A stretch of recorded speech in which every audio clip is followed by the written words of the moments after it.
नमस्कार, lead India publishers association के इस सेशन सवाल आपके में आपका बहुत बहुत स्वागत है।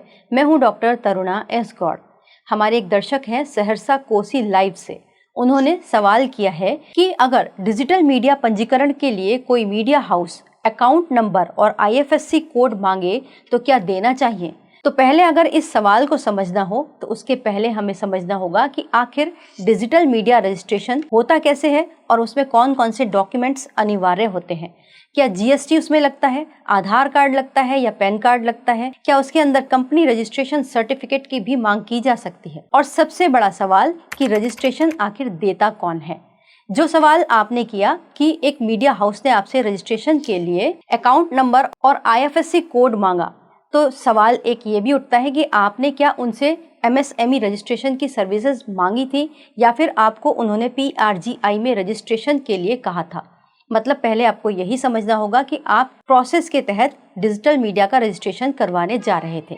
यदि आप केवल डिजिटल प्लेटफॉर्म पर यानी कि YouTube है, वेबसाइट है, फेसबुक पेज है, इंस्टा अकाउंट है, इनके माध्यम से आप पत्रकारिता करना चाहते हैं तो उसकी प्रोसेस ट्रेडिशनल मीडिया रजिस्ट्रेशन से एकदम अलग है। दोनों के राइट्स अलग हैं, दोनों की प्रोसेस अलग है और इसको करने के लिए भी अलग अलग लोग काम करते हैं। जैसे प्रोफेशनल कंसल्टेंसी भी हो सकती है, मीडिया रजिस्ट्रेशन के लिए CA भी काम करते हैं और कई बार ऑनलाइन सर्विस सेंटर्स जो होते हैं वो भी इस तरीके के फॉर्म्स को भर देते हैं। लेकिन इसमें कई तरीके की खामियां भी हो जाती हैं, उनसे गलतियां भी हो जाती हैं क्योंकि वो प्रोफेशनली एक्सपर्ट नहीं होते।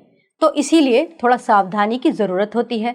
हम आपको उसके विषय में काफ़ी वीडियोस में बता चुके हैं कि आप डिजिटल मीडिया का रजिस्ट्रेशन किस तरीके से ले सकते हैं। तो सबसे पहले हम डॉक्यूमेंट्स पे आए, उसके पहले मैं आपको बता देती हूँ कि डिजिटल प्लेटफॉर्म का रजिस्ट्रेशन कहाँ से आप करवा सकते हैं। इसका रजिस्ट्रेशन आप MSME यानी उद्योग आधार के अंदर करवा सकते हैं। यहाँ पर आपको अपना एक नाम रजिस्टर करवाना होता है कि आप एक बिजनेस रन करना चाहते हैं और भारत का संविधान आपको आर्टिकल 19(1)G के तहत ये अधिकार देता है कि भारत के नागरिक कोई भी लॉफुल पेशा यानी कि प्रोफेशन, व्यवसाय, व्यापार या फिर रोजगार चुनने के लिए आज़ाद हैं। तो आप इसी अधिकार के तहत इस उद्योग आधार की वेबसाइट पर जाकर अपने जो नाम है, अपना जो व्यवसाय है उसका पंजीकरण कर सकते हैं। लेकिन उद्योग आधार के अंदर जो पंजीकरण होगा आपका वो एक कंपनी के तौर पर होगा जो व्यवसाय करना चाहती है। तो जैसा कि हमने बताया कि आप MSME में एक बिजनेस को रजिस्टर कर सकते हैं। यहाँ पर आपको एक सेवा प्रदाता यानी कि सर्विस प्रोवाइडर के रूप में रजिस्ट्रेशन मिलेगा, क्योंकि आप कुछ मैन्युफैक्चरिंग नहीं कर रहे, आप इंफॉर्मेशन देने का काम करेंगे। तो आप सर्विस क्लास को चुनिएगा और उसके बाद बाकी जो ज़रूरी क्लासेस हैं, NIC कोड हैं, उनको चुनते जाइएगा। लेकिन क्लास भरने में कई लीगल चीज़ें होती हैं जो फ्यूचर में लोन प्रोसीजर या फिर लीगल प्रोसीजर में आपके बहुत काम आती हैं या फिर कई बार आपके लिए मुसीबत भी बन सकती हैं। तो आप ज़रूर किसी न किसी एक्सपर्ट की सहायता से ही अपना MSME रजिस्ट्रेशन करवाइएगा। अब हम बात कर लेते हैं उन डॉक्यूमेंट्स की जिसके लिए आप अब तक ये वीडियो देख रहे हैं। तो डिजिटल न्यूज़ प्लेटफॉर्म के रजिस्ट्रेशन के लिए MSME के अंदर बहुत ज़्यादा डॉक्यूमेंट्स नहीं चाहिए होते। सबसे पहले आपको चाहिए होता है एक आधार कार्ड और आधार कार्ड के साथ वो मोबाइल नंबर जो आपके आधार के साथ लिंक है, क्योंकि जब आप MSME की वेबसाइट पर फॉर्म भरेंगे, आधार नंबर डालेंगे, तब आपके मोबाइल पर एक OTP आएगा और OTP के बाद आगे की प्रोसेस बढ़ेगी।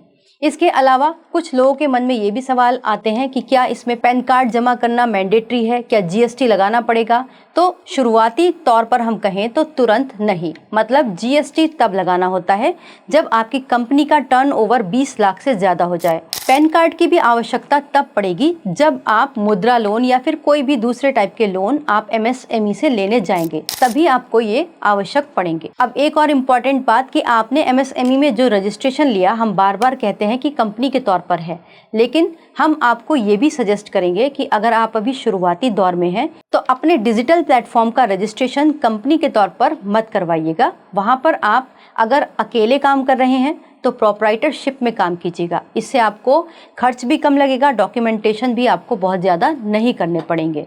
दूसरी बात, अगर आप 2 लोग मिलकर काम कर रहे हैं तो आप पार्टनरशिप डीड बना सकते हैं और उसके तहत आप काम कर सकते हैं। अब बात करते हैं सहरसा कोसी लाइव के प्रश्न की कि क्या डिजिटल मीडिया पंजीकरण के लिए अकाउंट नंबर और IFSC कोड देना होता है। जब हम उद्योग आधार में फॉर्म भरते हैं तो वहाँ पर एक कॉलम आता है जिसके अंदर बैंक अकाउंट और IFSC कोड भरना मैंडेटरी होता है।